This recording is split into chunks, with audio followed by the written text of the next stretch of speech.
existential issue for the company. That's pretty strong motivation. I looked in the mirror at myself beforehand, and I looked at myself afterwards. The amount that I learned in that time, like how to manage people, that was the foundation of my entire career. Nobody prepares you for that kind of shift. Hold on the manual. Okay, what do I do in this particular case? There is no such thing. Be as honest as you can, be as upfront as you can. Be nice to everybody. It's free. Talk real shift. Backbone people, that's the gift. This is your seat, take your shift. Welcome back to Talk Real Shift. I'm your host, Devin Froschizer. On today's episode, I have the absolute pleasure of speaking with Terry Rhadigan. Terry spent more than 3.5 decades at the same Big Three OEM where he helped the company navigate through some of its most difficult communication times, including bankruptcy and more. So you're going to want to stay tuned as I talk real shift with Terry. Terry, we were both at the same Big Three OEM during what is a time of crisis that's well known in the industry, but serving very different roles. So I was a floor supervisor, straight out of college, know nothing, but I think I know everything.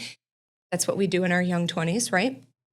And I was at a facility in Belleville that was responsible for shipping a component that needed to be individually packaged as part of the crisis management. You were in a communications role. Correct. Yes, I was in a communications role, and I was not fresh out of college. I was already a grizzled veteran at that point with a lot of experience in crisis communications, and so I think that's why I was asked to take more of a lead role at that particular time, because we'd been through a few other things like, just a lot of crises happen in a big company like that. And it's inevitable. Exactly. So you're right. We were both working. We didn't know of each other at the time, but it's nice to connect with you now, and looking forward to the conversation. I appreciate that. So you go throughout your whole career predominantly at the same company. Correct. It's very different, and we're going to talk some real shift. It's very different than what my generation does. Can you talk about that journey from the beginning to where you get to managing a massive crisis? Sure. It's timing is everything. And much like today's college grads are entering a pretty tough job market, unfortunately. So it's tough to get a job out there for some of these youngsters, and feel bad for them because I had the same experience. So I was not able to go directly into communications, which is what I studied at Michigan State, and had to take a different route through customer service and being on an 800 number, getting fielding a lot of customer phone calls. Then after a year of that, kind of cutting my teeth right here in Troy, as a matter of fact, then moved out to the field organization where I was actually face to face across the desk from dealers, helping customers and learning the dealer business, both on the service side and on the sales side. So 6 years of that, eventually moved back. I was in St. Louis, Missouri at the time, and eventually moved back to Detroit, and, was still trying to figure out a way to get into communications. It took me a little bit longer, about 9 years total, but I kept my eyes on the prize of where I wanted to be in communications. And I will always, always be grateful for that first 9 years where I got to learn the different side of the business. I had to learn how cars operate if you're going to be a district service manager. Had to learn how dealers think. Had to learn, with customers, all kinds of, whether it's anger management, empathy, anything like that. Because you had some crazy stories from dealing with crazy stories. Because you were dealing with end consumers. Correct. And it was in the late 80s when maybe the quality of the Detroit 3 was not at the same level that it is today. So yes, it was a challenging job, but I look back for the rest of my 36-year career, the first 9 really were super valuable to me, and I think enabled me to be better at the communications role that I eventually took on. What gave you that break? How did you get into communications? I just kept being persistent, probably to an annoying perspective, and kept wandering into the communications area and making friends and making contacts. And applying for every job that they posted until finally I think I just beat them down. Said, okay, come on in, and started in internal communications. Okay. My second job was in safety and legal communications, and that was Interesting. right around 2000. And that's where I got some experience in the whole crisis mode. And Okay. then most of my career, though, was in product communications, which was great because that's launching new cars and trucks from concept to reality through the auto shows, Okay. through the media drives. Yep. You know, you got to get the media behind the wheel of the vehicle. You know, getting employees enthusiastic about the product. And at the time, we had 8 brands. Oh, 8. Yeah, so Okay. it was pretty tremendous. So it was a really, really terrific opportunity. And, you know, I have nothing but fond memories of my 36-year run. That's amazing. You know, I feel the same way. That first time that I spent there, it made me the person that I am, right? Every job that you go through gives you an experience that sets you up for success. We're here to talk some real shift. Yeah, let's do that. Tell me, what's some real shift that you've learned, that you've dealt with in those times of crisis that can help other people better communicate? Because you mastered it, right? You did it professionally, and we all struggle in work environments and even personally. How do you communicate to get your point across and create a collaborative space at the same time? Yeah, it helps to just own it, own the issue, whatever it might be, large or small.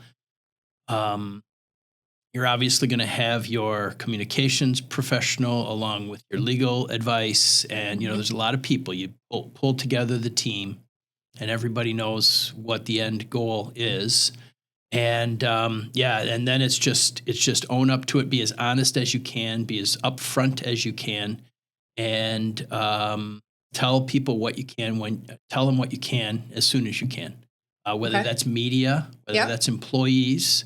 That transparency really helps to mitigate the suspicion or any concerns that people might have. If you're being as upfront as you can with folks, they can't fault you for that. Right. And then they can't speculate, because that's what we do as humans, right? If we don't know the whole story, we make up our own version of that story, Exactly. right? We just start filling in the gaps. Have you had a moment where you've had to kind of course correct gap filling in storytelling? Yeah, I think so for sure. There's been when I was in the product role and launching cars and trucks and crossovers on a regular basis. At one point, we had 10 vehicles to launch in a 20-month period. So we 10? were constantly. Every 2 months, you're just new. There's a new Another product, new right? one. And You don't these even were get to big. get down to the excitement of the first one. These were not like a new console either. This was an all new vehicle. And so it was crazy. And while we were in the midst of that, there were things going on the other side of the business, on the financial side. And so we were actually able to change the conversation. Okay. Say, I know I don't know what's happening over there. That's the finance communication team. Okay.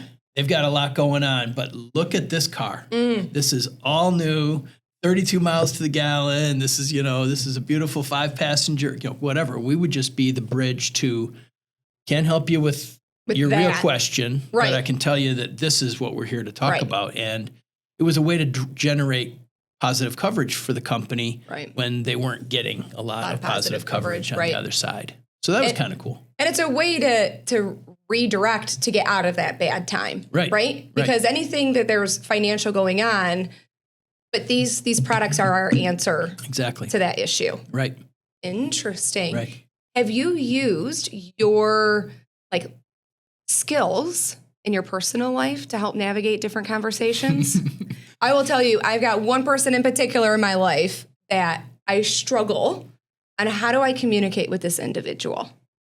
You know what? I bet I have used them without even knowing it, Devin. I would have to say that it gets to a point where, as you know, you spend as much time with people at work as you do with your family and friends, if not more. Yeah. And so there has to be that crossover. So I can't come up with a specific example right now, Okay. but I can assure you that the things I learned at work translated to my personal life for sure.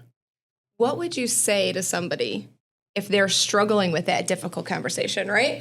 Because I've got one person in particular, and I could say the sky is blue, and they would say you're wrong, right?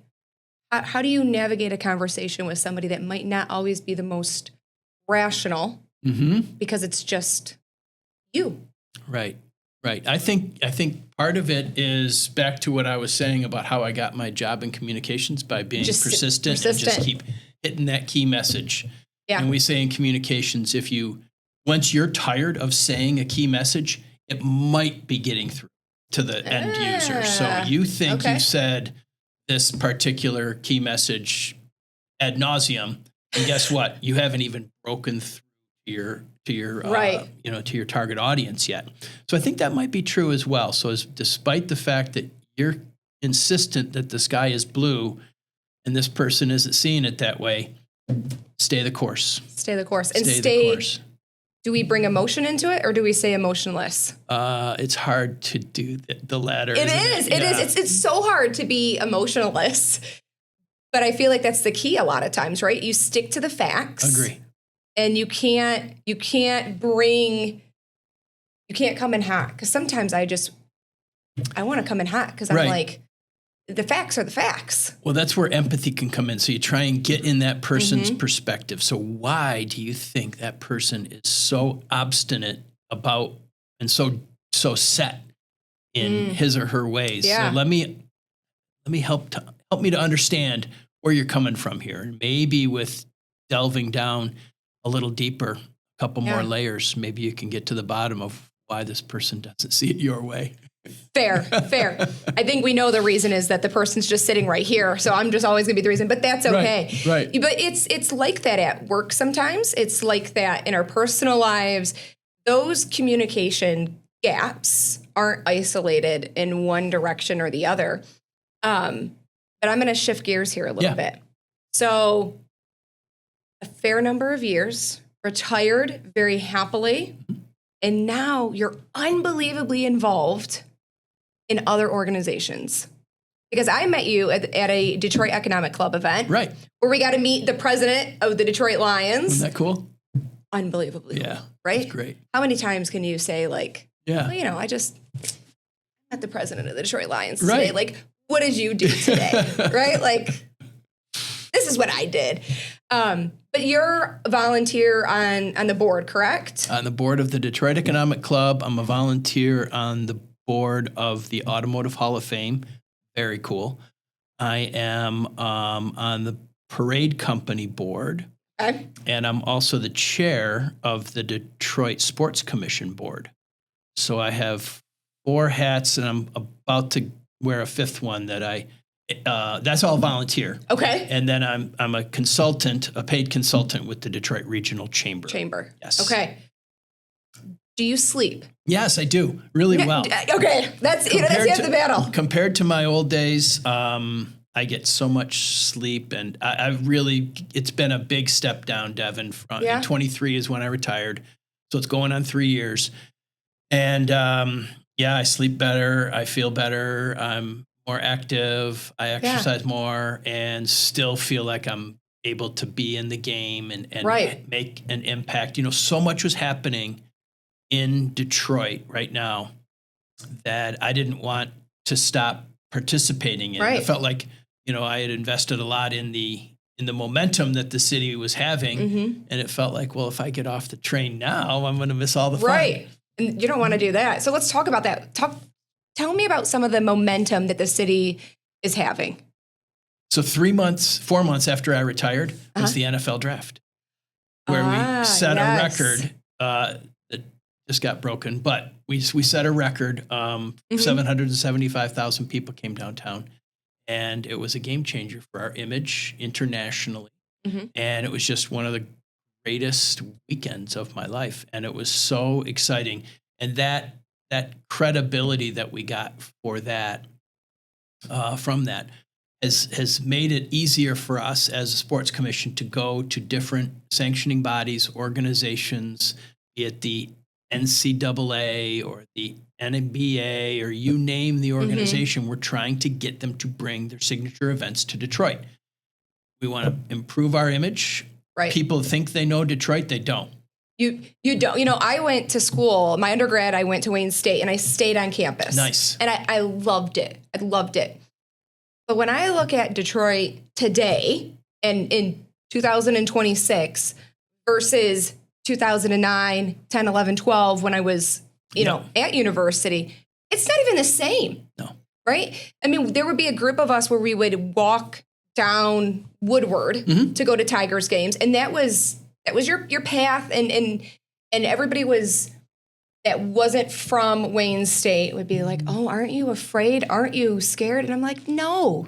Like, the city's coming to life. You're safe if you stay in Woodward. But now there's so much. It's grown unbelievably.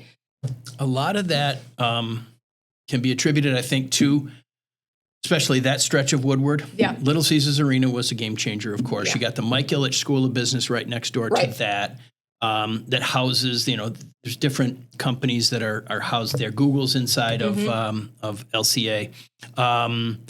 And just the queue line, I think, helped a lot because it's at each stop of the queue line, you see Michigan State making a big investment, or you see all these different companies. So from Grand Boulevard all the way downtown has been amazing. We need to do the same for Jefferson.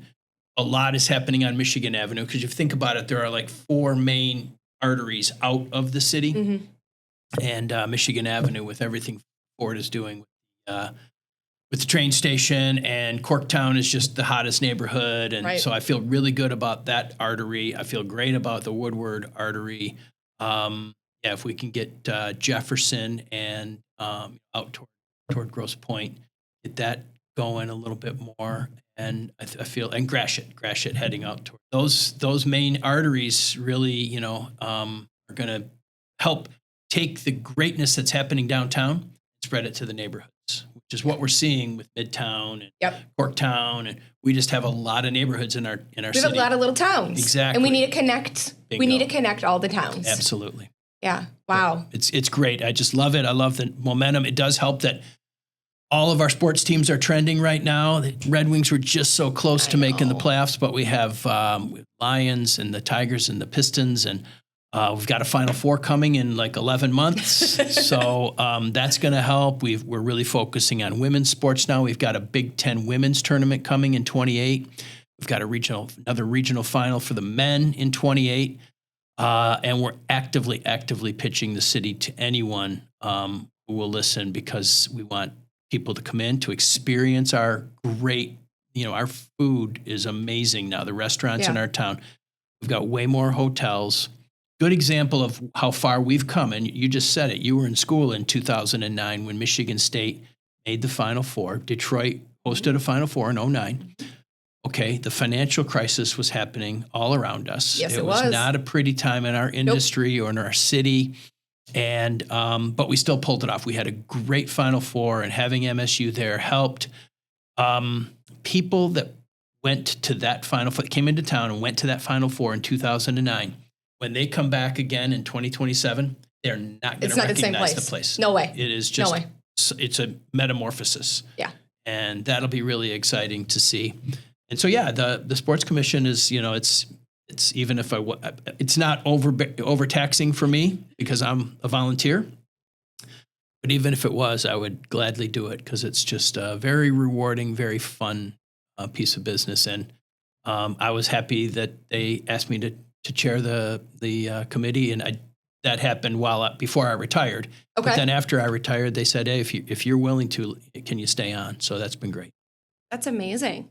Okay, so we've got sports. Yeah. And then we've got the Detroit Economic Club. Right. And the Detroit Regional Chamber. Dealer's Choice. Tell me about one.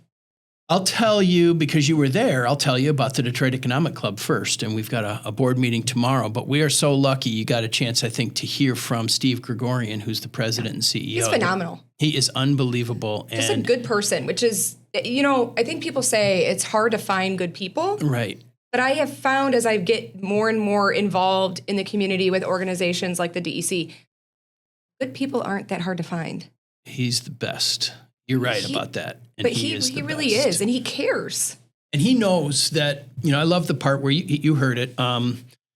He talked about the history of the DEC. And on this date, whatever it was, in April, you join these 6 people that also spoke to the DEC on this date. On the same day. Which was so cool. And every sitting president for the last 6 presidents have spoken at the DEC.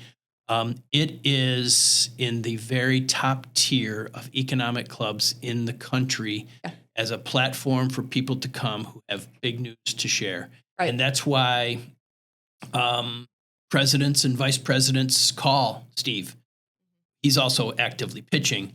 But when they say, hey, where should we go to make an important announcement? Now, it helps that Michigan is a swing state right now. It is. We're a purple state. So we're always, this particular year, 2026, what an election year it's going to be for us.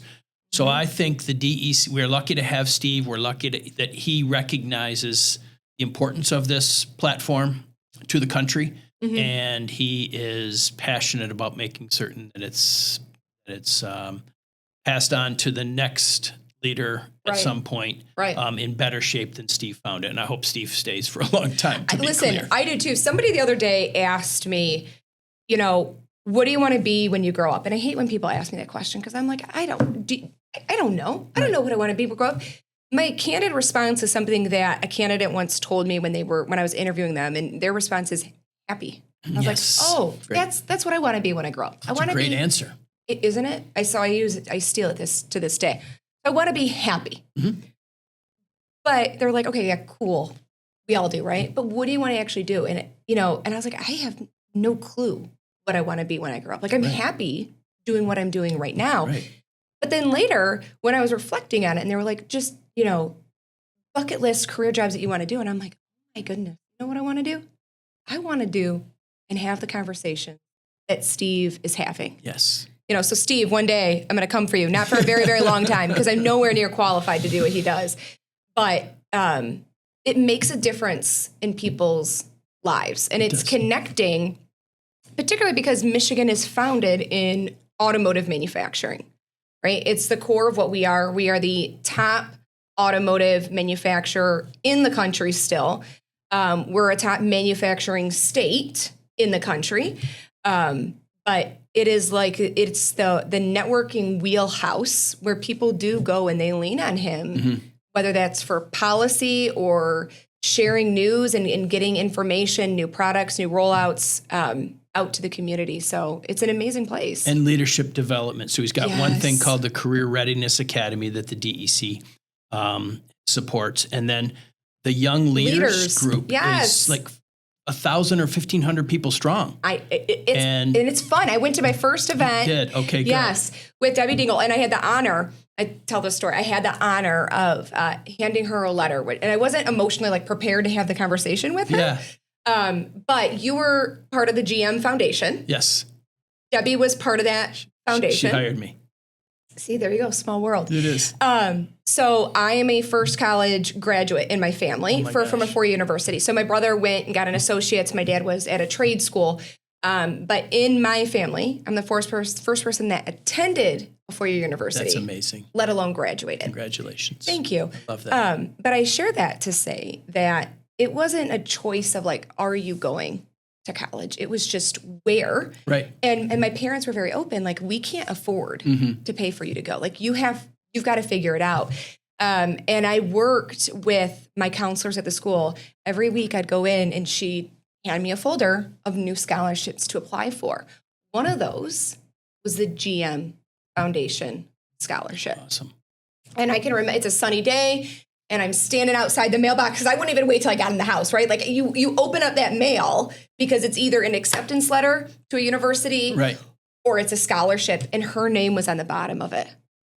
And I still remember that. So I had the honor of meeting her at a Young Leaders event and handing her a letter that just said, thank you for believing in me. And I've spent my whole life here. and I couldn't imagine spending it. That's amazing. I anywhere love else. that story. Yeah. That's so, great. Allen Park High School, I graduated. So I grew up in Taylor, Allen Park High School, Wayne State University, civil engineering, and then started working at a big three, then the world's largest logistics company, then the world's largest interiors manufacturer. Wow. And to my current company, which is TeamSense. And throughout my journey in one of the big three, I went to Kettering, all online, because they allowed you to do online. And then I got my MBA, because they honor engineering degrees. Good for you. And then my MS in operations management. So, but enough about me. We're here to talk about you're making up for the years that your family wasn't able to get degrees. Now you got 3 of them. Yes. My mom would say, I scrub toilets for a living, so you don't have to. And it used to just irk me when she would say that. Yeah. And then when I had my daughter, I realized, like, oh, this is what she really means, right? Like, look, it sinks in. It has a different meaning. But, I've been very privileged to have wonderful parents that supported me throughout my career journeys and my life choices. But you made the best of it. We try, right? That's all we can do.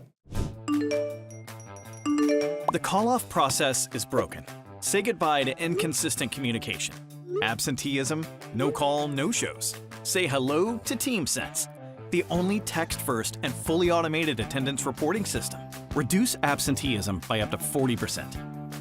Employees simply text and select the reason for their absence. No app required. Supervisors are instantly notified so they can quickly adapt to fill shifts. Data syncs automatically to your records, making it easier for HR and ops teams to track trends and stay ahead of workforce planning.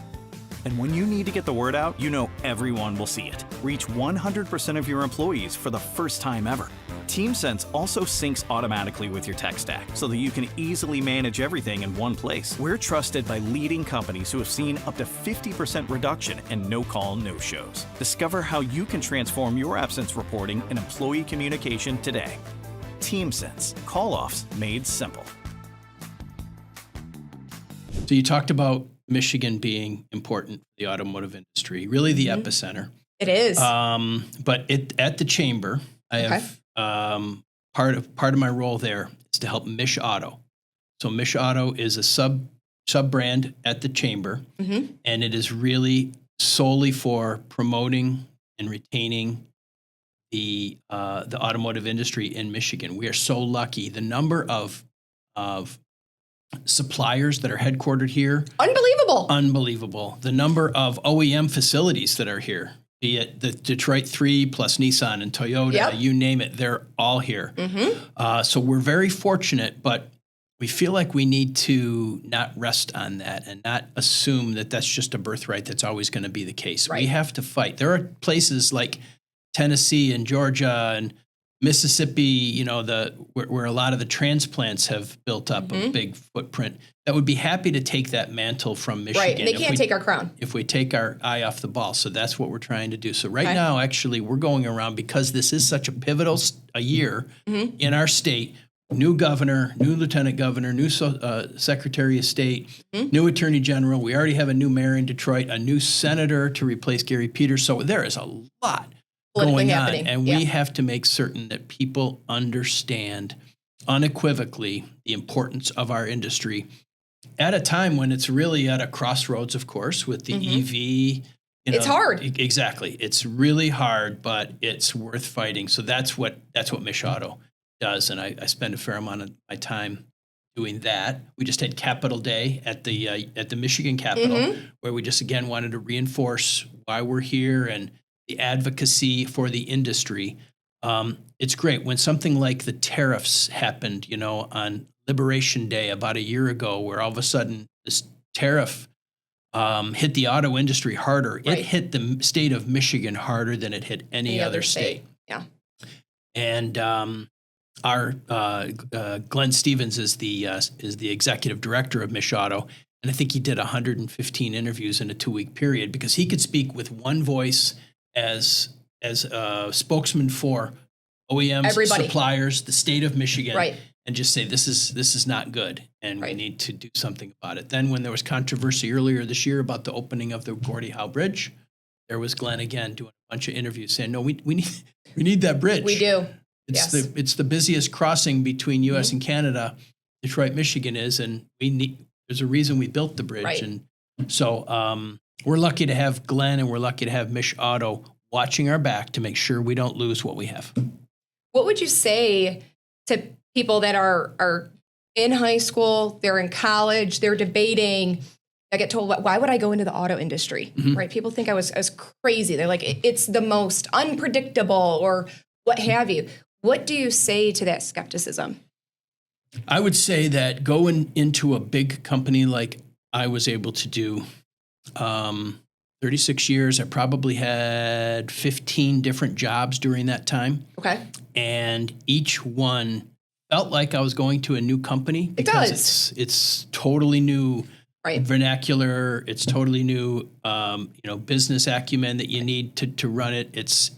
Everything is different. So I would just say that you can go and stay at one company. It feels like you've moved to 15 different companies, but you really haven't. You've stayed right there. So I know I'm a little bit of a dinosaur having stayed at one company for my entire career.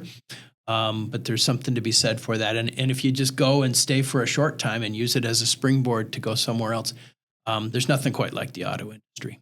It is, people used to argue when I was a floor supervisor. Hourly associates would tell me, like, this isn't brain surgery. Like, we're not, finding a cure to cancer. We're not all of these things. It's just car parts. And I'm like, but it's not just a car part, right? It's the car that gets a mother's kid to the hospital when they've had their head bashed open by a bat. Not speaking from experience here. Technically it was my brother. It's the car that gets goods from point A to point B. When I was at a logistics company, this isn't relevant, and we're in the middle of COVID, and you don't know what's mentally important for somebody to have. You're not in their headspace. True.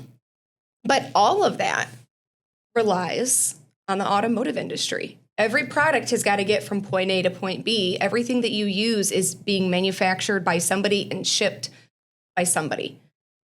Do you find with EVs that it's going to go away? No, I don't think so. I think it's just it's an interesting crossroads, and the whole industry, everyone all in. We were building in Marshall, and Ford was building down in Blue Oval, Tennessee, and everywhere, right? And then just massive, just halted. So it's just everything's going to be fine. Everything's going to be fine. We'll go where the market demand is. Yeah. And, I think some of that, the EV tax credits certainly drove maybe some demand that wouldn't have been there normally. And I think once we normalize all of it, EVs are incredible. They're incredibly fun to drive. But some folks aren't ready for the lack of infrastructure. Some folks aren't ready to get past that range anxiety. I think EVs are still a huge part of the future. So to a bridge to that are hybrids. And then right now the Detroit 3 is able to toggle back to, the vehicles that make the most money, which helps our state tremendously. And that's why, the Navigators and the Escalades and the F-150s and the Silverados are selling like our trucks. Crazy. We love them. And we the like Ram, big cars. And a lot of those are built right in our greater Metro Detroit area. So that's gratifying as well. Okay. I can appreciate that. We've got an EV at home. You do? We do. What do you have? We do. We have a Lightning. Okay. Nice. And I will say, so my daughter's 7. Yeah. And we will put it in kilometers. So you think you're going super fast, right? It's all a mind game half the times, right? But my partner or my husband will be like, I'm going to put the turbos on because you go from 0 to 70 in the snap of a finger because it's electric, right? And she thinks you're going 100, kilometers on the freeway or 100 miles per hour, and you're not. But it's fun. It's a lot of fun. Now, the range isn't always there, as you mentioned, right? So there's been times where he's had to pull over because he couldn't drive to the border and drive home. And it's weather dependent as well. Very, because the cold, right. We get some bitter cold weather here, and that drastically changes it. But it is fun. And it's fun to see it on the manufacturing floor, right? When we start talking about AGVs and autonomous tuggers moving stuff around. And I remember being at that same OEM in West Michigan. Mm-hmm. We were manufacturing axles, and people kind of had a panic that you're going to have autonomous forklifts and people's jobs are going to go away.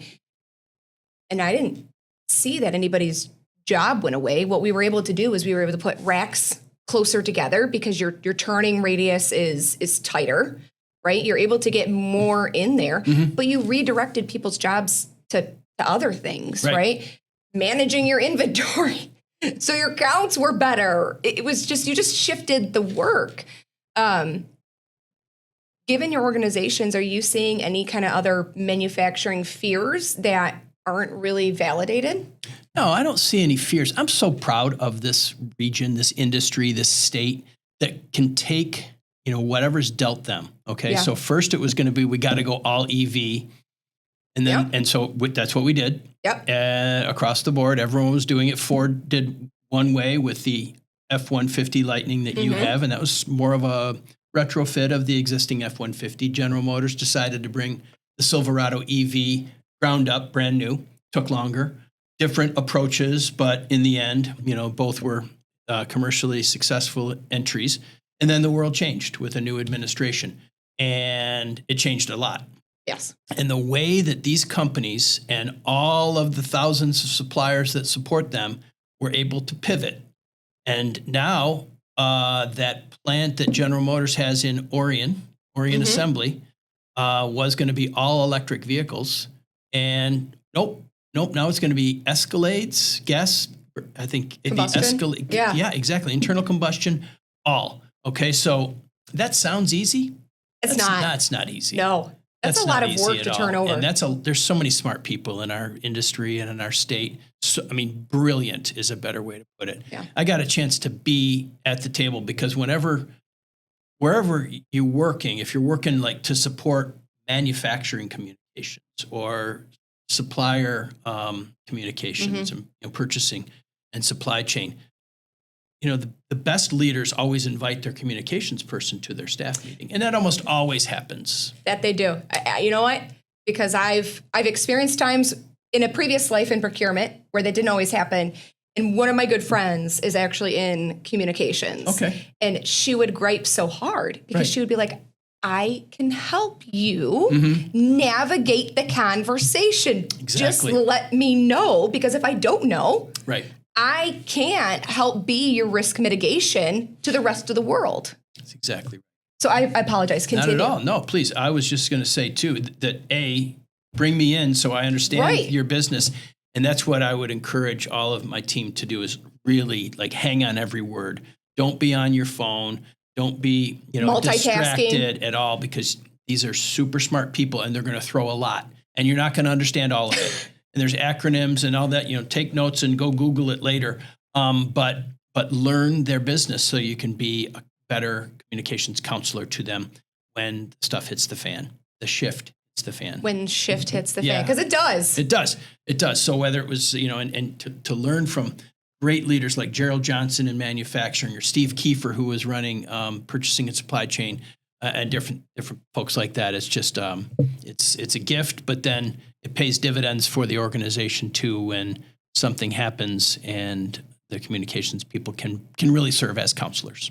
Right, because they are your public counselor. They're the lawyers to the public. Right. Interesting. And to the media too, all important. Yes, absolutely. That same individual actually gave me advice about the podcast, because they were like, hey, you can't just be throwing people's name out there, whether you have good intentions or bad intentions. It's like people will clip and slice and put things together to manipulate it, to tell their story. Mm-hmm. And I was like, only somebody that actually knows communications Right. Would be able to come up with that. Yes, and give me that feedback. Like, Devin, don't be dumb. Yeah. Pay attention to what you're doing. Where I went into it so innocently thinking, well, it's just my story, right? It's just my experience. I have freedom of speech.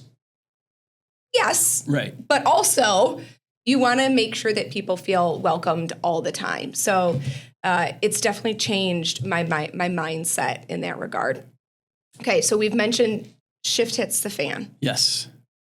Tell me a time when shift has hit the fan and it's going everywhere. Or do you have an umbrella? Are you prepared? Are you unprepared? Tell me about a time, some real shift.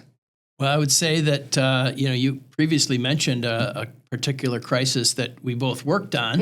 We didn't know we were working on it together. It takes a team. It does. That was as significant a crisis as there could ever be, because the scope of it, it was an existential issue for the company. And so it's all that anyone really worked on for a period of time. In hindsight, I mean, at the time it felt like it was eternal. But in hindsight, it was a relatively short period of time. And, just if you put all your focus on mitigating, all your focus on what are we going to say, to whom, how, when, and to get the entire organization rallying around something. I think it invigorated people because they saw how severe it was, how significant it was. And I don't know if they questioned the existence going forward of the company like I did, but I mean, that's pretty strong motivation to say, holy cow, we gotta just drop everything. And, there were incredible late nights, weekends, you name it, but it was all worth it.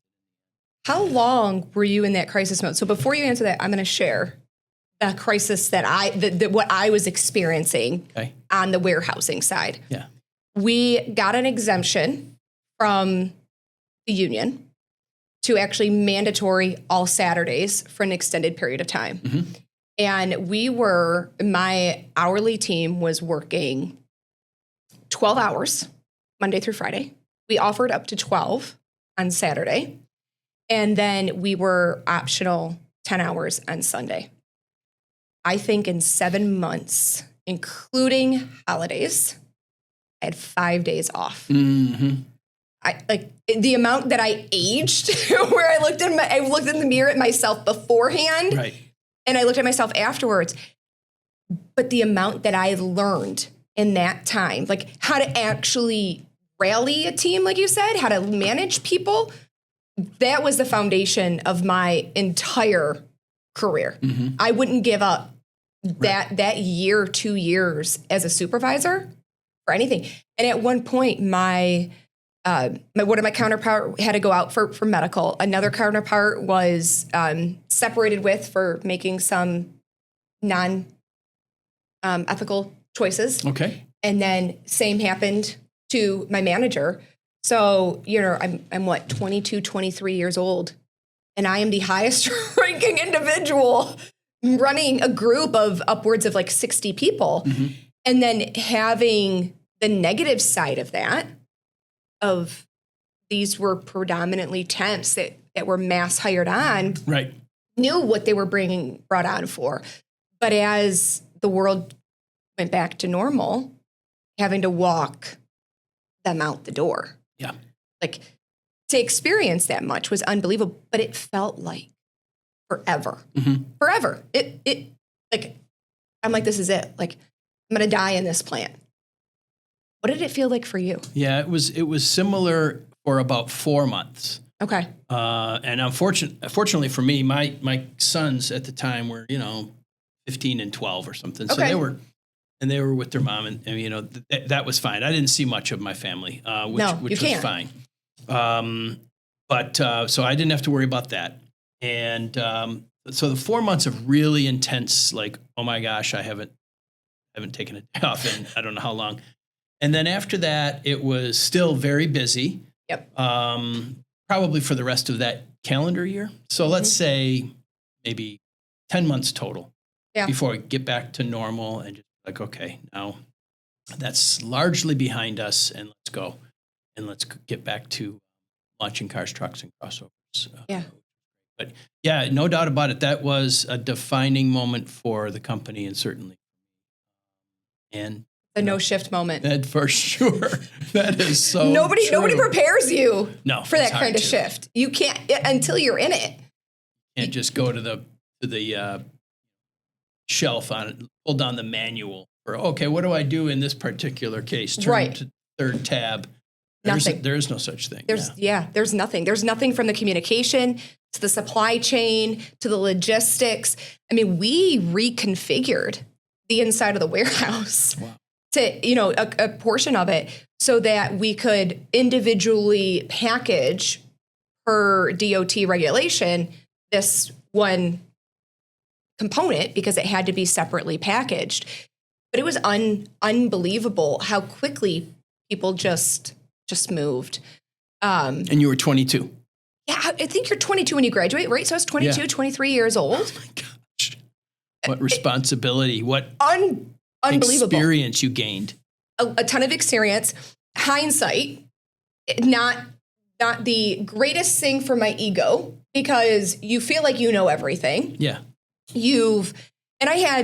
I was very blessed in a lot of my life, but I've had a lot of trauma in a lot of my life too, right? And so I was very much like, life is work and like there's life and then there's work and you leave life at the door and you come into work and it's black and white and you do what you're supposed to do. And I don't care what you have going on. Like I've got problems too. Right. And I'm coming here and I'm performing. And it made me a very cold leader. And it wasn't until years later when, I supported my dad through pancreatic cancer and then his passing and I had my daughter that I really actually became a better leader. But it was almost like that crisis gave me a complex where I was like, I can do this. Yeah. Like I've been through this, right? Like you don't know what it's like to work long days, go 7 months with 5 days. Right. But that's some of my fun But shift. you learned from it and you applied it. It did. And it sounds like both to your professional and personal life. Absolutely. Awesome. Absolutely. So that's growth. That's development. Fair. Those are lessons you learned at a very young age. I mean, my kid is 23 now, so I'm thinking, what would it be like if he was in that warehouse? You rise to the occasion, right? You have no choice. When I came in the one day and I had an hourly associate pull up to me and they were like, "Did you hear what happened to so-and-so?" No. What happened? And then you read news articles and things like that. And I was like, great. Now it's me, myself, and I. But when you focus on the people first, and I think it made it a little bit better for me that my family was all in union. So I'm the only person in my family that didn't work for the union. Okay. My mom was her local president. So I grew up listening to like arbitrations, negotiations, gave me a really unique perspective. But I think having that rapport with my union hourly, where I'm on their level, like I've heard it. I don't have any grace for any of your nonsense. Right? Come in and perform. But if you performed, like you were golden. Right? Like I'm going to give you everything that I possibly can. But during that same time, I'm going to share a little story. During that same time, this was one of the most, I think, pivotal moments in my career. I had an hourly associate that would do shipments very weird. She called it merging. Okay. And she goes, if you're a dealer and you're getting multiple shipments or you do different orders and we pull the orders on the same day, instead of shipping them in 2 different boxes, she would merge them and ship them in one order. So it saves on shipping costs. It saves on material handling costs, not only to the company, but to the end consumer, right? Because they don't want in their parts room a whole bunch of boxes, right? They don't have that kind of real estate. True. And so she kept doing this. And then during the crisis, it was like critical for us to be able to ship out these large sums of this individual thing because they would order them in random quantities throughout the day because everybody was fighting for product. right? Everybody needed to get vehicles back on the road. Right. But I was like, Julie, this is amazing. Why aren't we doing this everywhere? She was like, I don't know. Somebody said to just keep doing it and nobody. And I was like, no. And that was my first time learning how to do an A3 and record a project. Wow. And when I did that, she ended up getting a very large suggestion payout. Nice. Because I was like, I'm gonna data track this for you. I'm gonna do this for you. I'm not gonna get anything from this, but I need you to do this. But doing that with her, she got the rest of my team to believe and to push and to keep fighting. But I think if I wouldn't have believed in her and I wouldn't have given her the time of day for that project, the rest of my team would have been like, this crazy lady has like no emotions, even though I did, but they were like, she's got no emotions. We don't want to rally behind her for months at a time for 12-hour shifts. And when you work 12-hour shifts in the plant, that's not a real 12-hour shift when you're in management or you're a team leader, right? They're clocking in and out. Right. But you're an hour before, at least. Yep. And you're at least an hour after. Right. There'd be days where I hate to admit where I curled up my coat and slept under my desk because it wasn't safe to drive home. Yeah, I've done that. Slept in my car. Yeah. Right? But it's a certain kind of crazy, right? That keeps us coming back to the industry. Correct. Because it's fun. It's fun. Well, there could be no better place for you to learn, especially, like I said, at such a young age. Oh, yeah. For sure. And see the benefits of that learning career now. Oh, well, thank you. So you go back in time and you can talk to 25-year-old Terry. Yeah. What do you say to yourself? Oh, let's see. I would say 25-year-old Terry probably lost his way on some of the important things, family, fitness, things like that. So balance. You think you've got it, you don't. Yeah. So I would say just make sure you take care of the things that are really important. I would say be nice to everybody. It's free. You can just, it doesn't matter if it's the person that you're, the parking attendant, the lady that's serving you the latte, security officer, or the head of the department, just be nice to everybody. And you just never know what people are going through before they get to work. And your smile, your good morning, or your asking them a question could be a difference maker. That's what I would say.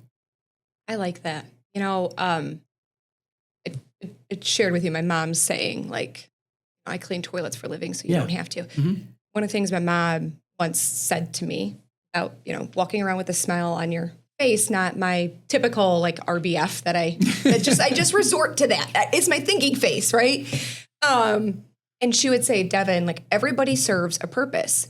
She goes, and she would resort to like even the janitor, the custodian, like, they're important. Smile to them, be nice to them, because you don't know when you're going to be in the bathroom and run out of toilet paper. I'd be like, all right, you've got Very practical advice, right? Because that's so true. Shift happens. Exactly. And you're going to want that person on your team. Yep. Terry, is there anything that you want to share with our viewers, either to promote or advice to help guide them one way or another? I would never want to turn down an opportunity just to wax for a little bit. I would say that if you're in the industry and if you're in the state of Michigan, thank you. Doing great work, and know that there are a bunch of people who appreciate what you do, value what you do, and are fighting to keep Michigan at the epicenter of the global automotive industry. And that's with my Mich Auto hat on. And just if you're out there and you haven't been to downtown Detroit in a while, and you still think of some of the, preconceptions that used to exist, or if you see some of the, media coverage, give it a try. Come down. You will not believe the number of high quality, amazing restaurants. It's safe. There's amazing sports. There's amazing arts and hotels. And there's a vibe downtown Detroit that we have been striving for decades. And we've got it now, and we're going to continue to build it. Thanks to Dan Gilbert and his team for doing what they're doing. And I just have a high degree of optimism that Detroit will continue to be one of the great cities in the world, and it's only going to get better. Yeah. Okay, I got to ask, are you going to the Grand Prix coming up? Yes, I go every year. Do you? Yes, absolutely. I'm looking forward to that. I went one time. Yeah. When I was, I did a small stint in procurement for like 3 months before my previous tenure in procurement, but very early on at my big OEM, and I got to help purchase some performance parts. Okay. And so there was a select number of us on the procurement team for after sales that were able to go to the Grand Prix, and you got to go behind the scenes and meet the drivers, and you feel the power. And we always had cars, in the house when I grew up. When my parents got married, they didn't do a honeymoon. Okay. Say my dad adopted my brother and I. So they got married when we were a little bit older. Yeah. And they didn't do a honeymoon. They restored a 67 Chevelle together. So I learned how to weld in the garage. I learned how to tinker in the garage, right? I love that. But when you get in that car and you start the engine and it rumbles and you feel the curve of a racing seat just envelop you. Yeah, yes. It does. We've got a dark horse at home now, and I just love it. It goes a little bit against my roots of what I typically would choose. Right. But I've got to say it's gorgeous. And when you start it and you hear that rumble and you hear it coming down the street, the Chevrolet Grand Prix with under the leadership of Roger Penske and Mark Royce at GM and Bud Denker at Penske, Michael Montry, those guys. This is a world-class race, and we are so fortunate to have it in our city. And of course, it was at Belle Isle. Now it's in the streets again, just like it used to be back in the day. So that is one of the signature events every year. So when I'm asking people to come down to Detroit, maybe you come down on that particular day. More than half of the attendees pay nothing because it's, the lower end of Woodward is all blocked off, and you can watch the cars go by at like 180 miles an hour on Jefferson Avenue. Unbelievable. Yeah. And when they take some of those pin turns, right? And they're going from like 180 and they drop down. I mean, they still take it at like 100 miles per hour around that turn, but you see them and they just right around it's invigorating. You got to love a hairpin turn. Exactly. And the other great event we have every year is the Rocket Classic Golf Tournament, which is at the Detroit Golf Club. And that's at the end of July. So, beginning of June, come to see the Grand Prix. End of July, go to the Rocket Classic Golf Tournament, which later in the calendar year this year than in the past. And we're going to have some world-class PGA professionals there that'll be fighting for the FedEx Cup. So we're going to have probably the best Rocket Classic we've ever had. Interesting. Yeah, lots going on this summer. Yeah, it sounds like it. Anything else you want to share? No, I think that's it, Devin. Really enjoyed it. Thanks for having me. Thank you for coming on. It's been a pleasure. My pleasure. All right. Thank you. Thank you. Today's episode is proudly sponsored by TeamSense.